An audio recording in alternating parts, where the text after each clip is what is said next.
Today, in the 21st century, we can see and walk around the wonderful castle and walls and the medieval Norman town of Athenry, founded in the 1200s. We can also visit the Athenry Heritage Centre and learn how the Normans lived, what they ate, what they wore, what weapons they used, what armor they wore.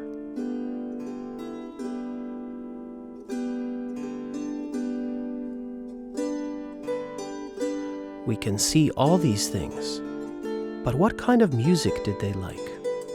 How did they entertain themselves? We'd like to give you a taste of the music that might have been heard in medieval Athenry, and perhaps a bit of a dance as well. We'll meet the musicians along the way. Natalia Serena is a harp maker and player, and you can hear her in the background playing music from the Welsh Aphew manuscript. Here she is, playing an historical wire-strung Irish harp which she built. Speaking of harps, the medieval Continental harp, often called the Gothic harp or Bray Harp, is played here by Maura Ó Cróinín. It has a tall, narrow body, and the buzzing sounds made when she plucks the harp's gut strings are produced by small wooden hooks or brays. The recorder is familiar to many of us, and the medieval version of it is played here by Helen Hancock, who will also be singing. And I'm Vlad Smishkewych. I'll be singing as well, and here I'm playing a sinfonia, the medieval hurdy-gurdy favored by the troubadours.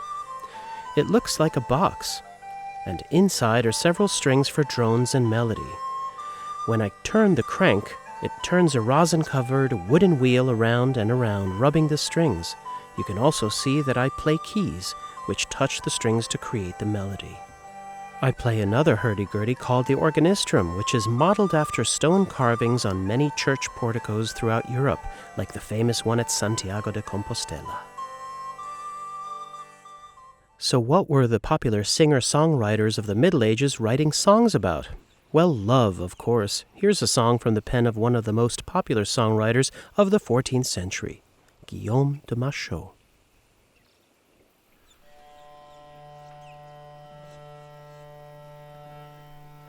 Douce dame jolie, pour Dieu, ne pensez-moi que nul est signorie sur moi fort vous se demande.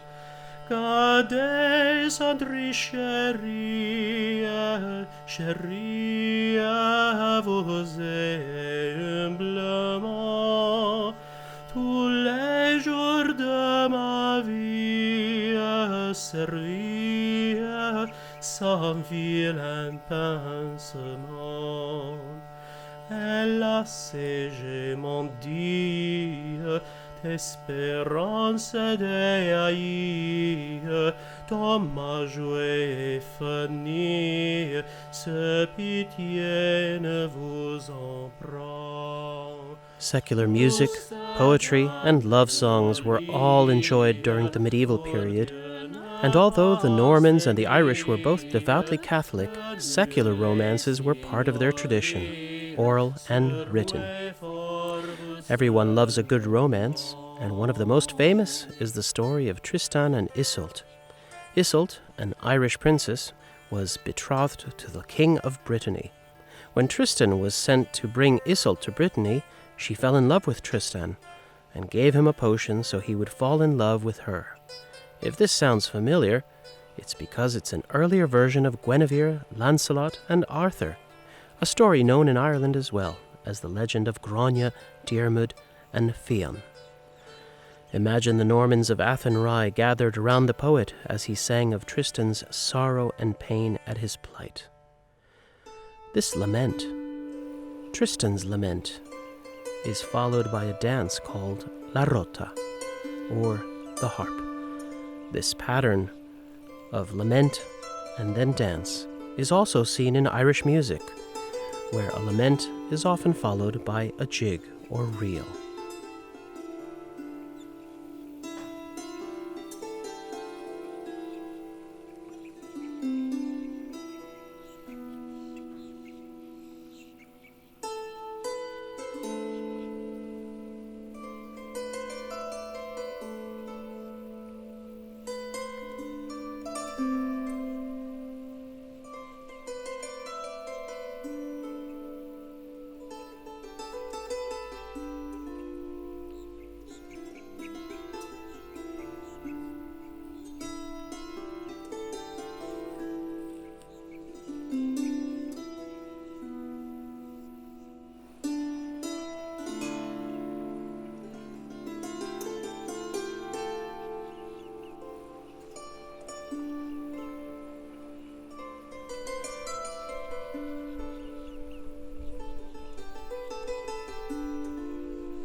Music and people traveled far and wide in the Middle Ages, although perhaps not as fast as today. Pilgrimages were a long-standing tradition in Ireland since pre-Christian times, and during the Middle Ages, many devout Christians made pilgrimages, including many pilgrims from the west of Ireland. Perhaps the most famous pilgrimage was the Path of St. James to Santiago de Compostela. As pilgrims stopped for the night along the way, they might have heard music and stories from other pilgrims. Who knows? Perhaps they heard songs like this one, a Cantiga de Santa Maria, which tells of miracles along the pilgrim's path to the Holy Land.